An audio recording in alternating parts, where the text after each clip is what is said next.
matanya selesai ini ya, masih tiga lembar ya. Isi buku yang ke-28, menghadapi masalah belajar untuk siap. Memang tidak mudah menghadapi masalah belajar untuk siap. Hal-hal yang perlu dilakukan untuk menghadapi masalah belajar untuk siap. Belajar melewati masalah dan tantangan yang kecil. Setelah terbiasa dengan tantangan yang kecil, maka kita akan kebal dengan masalah. Dengan kebiasaan memiliki masalah, maka dengan berani untuk hadapi masalah besar. Orang yang dengan enjoy dan tenang pasti bisa menyelesaikan tantangan dan permasalahan. Masalah dianggap seperti makanan yang harus kita konsumsi supaya hal demikian bisa diatasi. Punya masalah harus diselesaikan. Jangan menjauhi dari masalah. Saat hadapin masalah, perlu ada kesiapan mental yang kuat. Kalau seseorang yang sudah banyak makan masalah, ia akan terbiasa untuk menghadapinya. Orang yang takut dengan masalah akan memiliki rasa takut yang tidak bisa terselesaikan dan akhirnya akan terbeban. Pribadi yang baik jangan membuat masalah dan selesaikan setiap ada masalah. Dengan hati-hati menjalankan hidup, pasti kita jauh dari masalah. Orang yang tidak bisa mengontrol diri akan punya masalah dan sulit menghadapi dan melewatinya. Isi buku yang ke-29, mengerti akan sesuatu menjadi baik dan benar.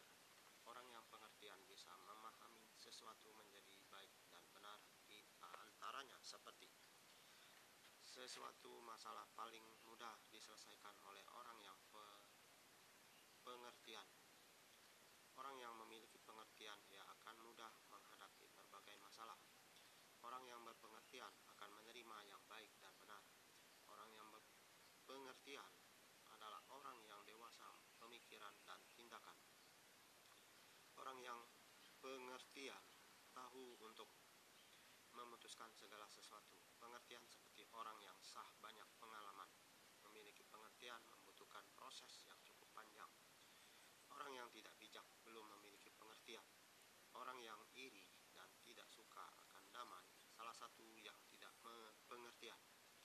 Orang yang tidak suka mengalah dan suka memberontak adalah salah satu yang kurang memiliki pengertian. Belajar untuk menjadi pengertian. Isi buku yang 30, ada kesempatan harus dijaga dan memiliki kesempatan itu. Kesempatan dan yang Tuhan beri harus kita jaga, sebab kesempatan hanya beberapa kali manusia diberikan.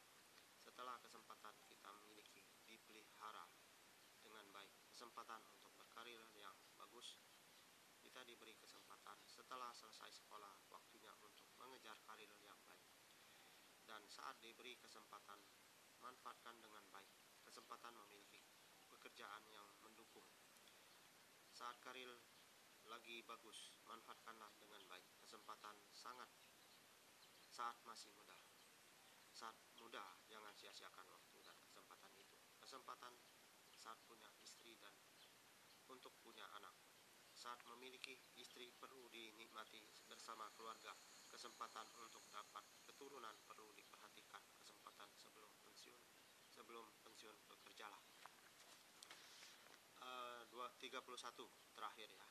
Belajar untuk selalu baik dan berserah pada Tuhan, maka harapan baru akan terjadi. Tidak mudah untuk seseorang berbuat baik, tetapi untuk berbuat jahat sangat mudah. Kita juga sulit untuk berserah pada Tuhan karena kebanyakan manusia hidup ingin bebas. Orang yang mau menuruti keinginan Tuhan akan memiliki harapan yang baik bisa terjadi. Belajar untuk bisa selalu baik harus dilatih dan harus dibiasakan. Menyerahkan hidup kepada Tuhan adalah jalan terbaik buat semua orang.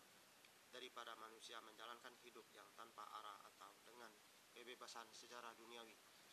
Untuk menjadi baik perlu tuntunan dan kepatuhan. Orang yang patuh dan mau mengikuti jalan yang benar pasti memiliki harapan yang baru dan punya masa depan yang baik. Belajar dan selalu baik serta berserah pada Tuhan, maka masa depan ada harapan baru. Kata-kata mutiara, selalu bersyukur menjalankan hidup punya harapan baru. Selalu bersyukur adalah jalan yang terbaik dilakukan oleh setiap menjalankan hidup punya harapan baru kepada orang yang mau hidup positif. Kita harus tahu menjalankan hidup, harus bisa selalu berpikir